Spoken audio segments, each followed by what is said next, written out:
Bersama pemerintah, kita segera akan terkait pernyataan saya pasca insiden kecelakaan kereta di Bekasi Timur. Ibu Arifah Menteri PPPA rupanya mulai ketakutan akan dipecat oleh Bapak Presiden Prabowo Subianto, teman-teman.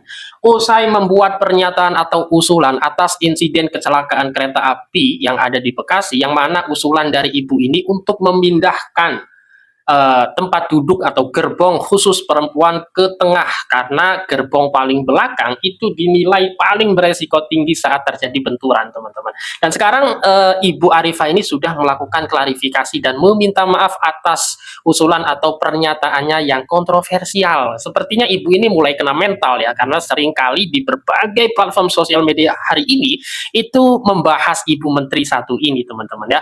Ya itulah akibatnya jika seorang menteri dari aliran feminisme, teman-teman ya, yang apa-apanya ingin didahulukan, yang apa-apanya ingin dihargai oke, tapi aliran feminisme itu lebih kepada mementingkan diri sendiri dan mengorbankan laki-laki gitu ya, tidak peduli bahkan kepada laki-laki, teman-teman ya. Coba kita lihat dulu bagaimana klarifikasi dan tanggapan dari para netizen, teman-teman. Silahkan. Terkait pernyataan saya pasca insiden kecelakaan kereta di Bekasi Timur, saya menyadari bahwa pernyataan tersebut kurang tepat. Untuk itu, saya memohon maaf sebesar-besarnya kepada seluruh masyarakat, khususnya kepada para korban dan keluarga korban yang merasa tersakiti atau tidak nyaman atas pernyataan tersebut. Tidak ada maksud dari saya untuk mengabaikan keselamatan penumpang lainnya. Saya memahami bahwa dalam situasi duka seperti ini, yang menjadi fokus utama adalah keselamatan, penanganan korban, serta empati kepada seluruh keluarga yang terdampak. Kita semua sepakat bahwa keselamatan seluruh masyarakat adalah prioritas nomor satu, baik perempuan maupun laki-laki. Saat ini, prioritas utama pemerintah adalah memastikan penanganan terbaik bagi seluruh korban, baik yang meninggal dunia maupun yang mengalami luka-luka. Gara-gara usulan dari Menteri Pemberdayaan Wanita dan Perlindungan Anak-anak ini, jadi makin banyak yang cowok-cowok nih pada komen-komen, itu lucu-lucu mereka denger ini. Bu, dikira laki-laki kalau ketabrak kereta cuma gatal-gatal doang. Enggak, meninggal Bu, tetep. Ini nih Ibu Arifah ini gue yakin pasti sering dengar statement kalau laki-laki nggak akan tumbang kecuali demam. Benar, itu benar Bu statementnya, saya setuju. Tapi ini kereta Bu, baja. Lah laki-laki kalau keseruduk kereta juga meninggoy, meninggal sama Bu. Nggak bentol-bentol, meninggal. Jadi banyak banget nih yang kaum pria mulai komentar ya, mereka membela diri karena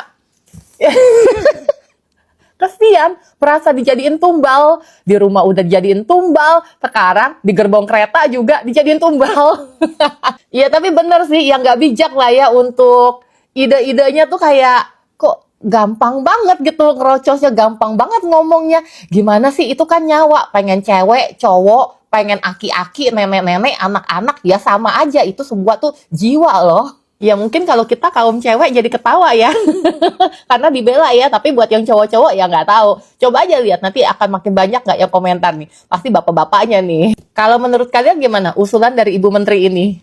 Ini ada lagi nih, sebelumnya gue turut bersedih atas berita PT KAI kemarin ya, ada kecelakaan. Dan ini ada menteri bilang, usai kecelakaan kereta menteri, PPPA usul gerbong khusus wanita dipindahin ke tengah, gerbong pria dipindahin ke depan sama belakang.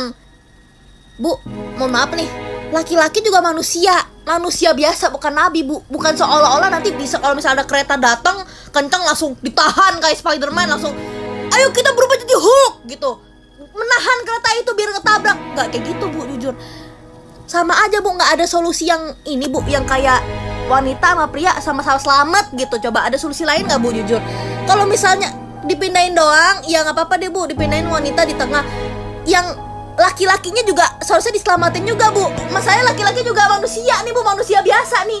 Bukan kayak tiba-tiba ada keajaiban laki-laki bisa menahan kereta itu? Enggak kan Bu, jujur. Gerbong paling aman di kereta itu justru gerbong paling belakang. Kalau lo nggak percaya, cek aja data 10 sampai 15 tahun ke belakang mengenai kecelakaan kereta. Berapa banyak kereta yang diseruduk dari belakang oleh kereta yang lainnya. Itu sangat jarang sekali loh. Makanya ketika Menteri Pemberdayaan Perempuan bilang, dipindahin tuh perempuan jangan di gerbong paling belakang, biar laki-laki yang di gerbong paling belakang supaya lebih aman. Nah, biarin aja, dia nggak tahu itu datanya. Tapi gue lebih tertarik dengan komentarnya Pak AHY menanggapi pernyataan Bu Menteri tadi ya. Public speakingnya Pak AHY itu bagus banget ya. Kayaknya Pak AHY itu menteri dengan public speaking paling baik lah menurut gue. Gue jadi penasaran kan, gue searching nih, ternyata Pak AHY ini lulusan SMA Taruna Nusantara. Terus ketika di Akmil dia meraih penghargaan Adi Makayasa alias lulusan terbaik Akmil. Udah gitu dia anaknya SBY pula. Menurut kalian menteri lain yang public speakingnya sebagus AHY siapa? Komen-komen ya. Saya ucapkan belasungkawa atas nama pribadi, atas nama pemerintah. Kita segera akan mengadakan investigasi kejadiannya bagaimana, tapi secara garis besar memang kita perhatikan lintasan-lintasan kereta api ini banyak yang tidak dijaga ya, banyak yang tidak dijaga. Kita segera akan atasi.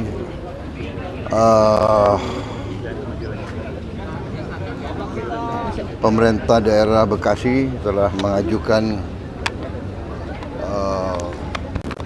dibuat flyover karena Bekasi ini juga padat ya, dan keperluan kereta api itu sangat penting, sangat mendesak. Jadi saya sudah setujui segera dibangun flyover langsung oleh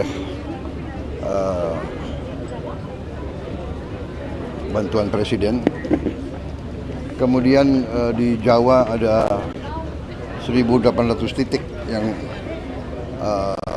juga lintasan seperti ini. Ini dari zaman, saya kira dari zaman Belanda ya, sudah berapa puluh tahun nih. Sekarang ya sudahlah, kita akan selesaikan semua itu. Saya sudah perintahkan segera kita akan perbaiki semua ya lintasan tersebut ya, dengan apakah dengan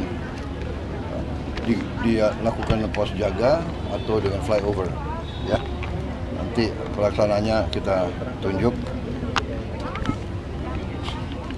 Kita perhitungkan sekitar hampir 4T ya, 4 triliun ya, demi keselamatan dan demi karena kita sangat penting, kita sangat perlu kereta api ya, kita harus keluarkan itu. Sekatnya sudah berapa puluh tahun tidak dilakukan, kita sekarang lakukan ya. Duit pajak gue dipakai gaji pejabat tolol kayak gini. Mitigasinya Bu, solusinya gimana biar nggak terjadi kecelakaan? Penyebabnya diusut sampai tuntas. Itu si taksi hijau itu. Kita laki-laki ini kecil dimarahin, remaja dicampakkan sama perempuan, udah dewasa kerja diperes keringatnya untuk ngasih makan keluarga ya. Sekarang jadi afiliator, dicaci maki sama afiliator lain, dan keluar rumah dijadiin tumbal. Lu cara berpikir lu gimana menempatkan laki-laki untuk dijadikan tameng ya, sementara mitigasi dan solusinya nggak lu pikirin? Hah? Gimana cara cara rakyat menghormati pejabat modelan begini? Mitigasinya dong gimana? Apakah pelayanannya ditingkatkan? Apakah infrastrukturnya ditingkatkan kualitasnya dan lain-lain? Lu malah fokus ke gender.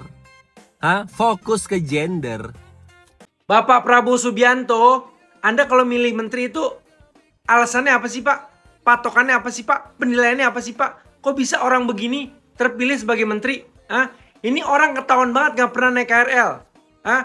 Perempuan di tengah, di belakang laki-laki. Masa solusinya begitu? Emangnya dia kira laki-laki kalau ketabrak kereta hidup, nyawanya 9? Masa begitu sih seorang menteri ngasih solusi? Kalau pernyataan begini para pembela pemerintah juga bingung ngebelainnya gimana. Ini blunder fatal Pak, di keadaan lagi genting kayak gini ngeluarkan statement kayak gini fatal banget menurut saya. Dan untuk Ibu Menteri, kalau misalnya memang Anda nggak siap buat interview mendadak, ya udah jawab aja no comment.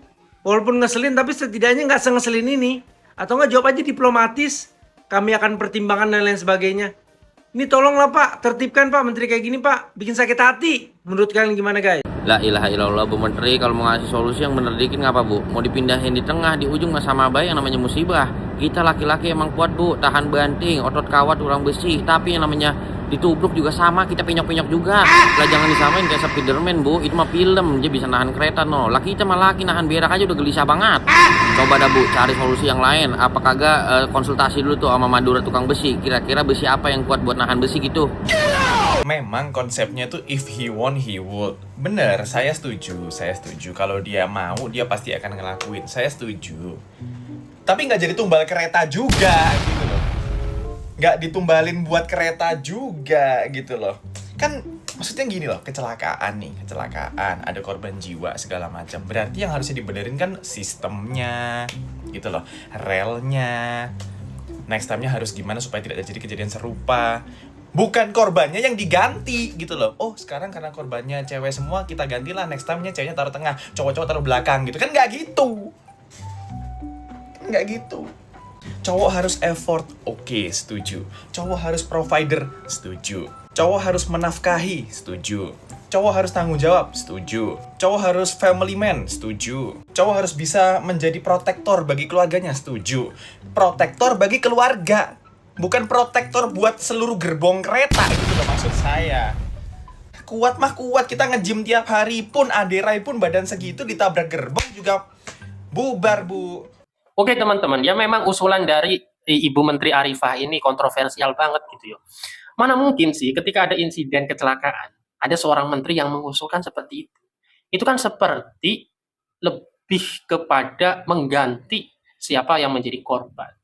Dan ibu ini ingin menumbalkan para lelaki gitu ya. Ya lelaki ataupun perempuan kalau sudah terjadi kecelakaan, ya akan mati juga Bu gitu ya. Harusnya menjadi evaluasi dari Ibu Menteri adalah bagaimana kemudian teknis di lapangan tidak terjadi hal-hal demikian. Tidak terjadi lagi kemudian kecelakaan, entah itu evaluasi dari KAI atau dari pengendara lain seperti mobil motor yang melintas di jalanan kereta api itu. Tentu salah satunya adalah palang pintu misalnya, atau ada jalan kereta api baru gitu loh. Inilah saya kira, saya tuh kurang suka dengan aliran feminisme gitu loh. Aliran di mana memandang laki-laki itu sebagai mesin bagi mereka gitu. Mereka mengkampanyekan tentang kesetaraan gender, tetapi di sisi lain mereka merasa tidak diperlakukan adil gitu loh. Saya kemarin lihat di sosial media ada ungkapan laki-laki nggak bisa masak, nggak ditanya. Tetapi perempuan tetap ditanya, kamu kerja apa? Ini saya nggak suka sekali. Ini adalah ungkapan orang-orang dari aliran feminisme gitu ya. Mereka mengkampanyekan kesetaraan gender, tetapi mereka merasa tidak diadili gitu. Jadi independent woman yang seringkali dikampanyekan oleh banyak perempuan itu gugur, runtuh gara-gara orang satu ini, gara-gara Bu Menteri ini teman-teman ya. Bahwa laki dan perempuan itu membutuhkan satu sama lain gitu. Dan semoga feminis tidak lagi menarasikan hal-hal yang mengkambing hitamkan laki-laki ya. Jangan menutup mata bahwa setiap terjadi peristiwa, orang yang pertama kali melakukan bantuan dan evakuasi adalah laki-laki yang selalu mereka kambing hitamkan, teman-teman ya. Ya mungkin itu saja. Hadanallahu wa iyyakum ajmain. Wassalamualaikum warahmatullahi wabarakatuh.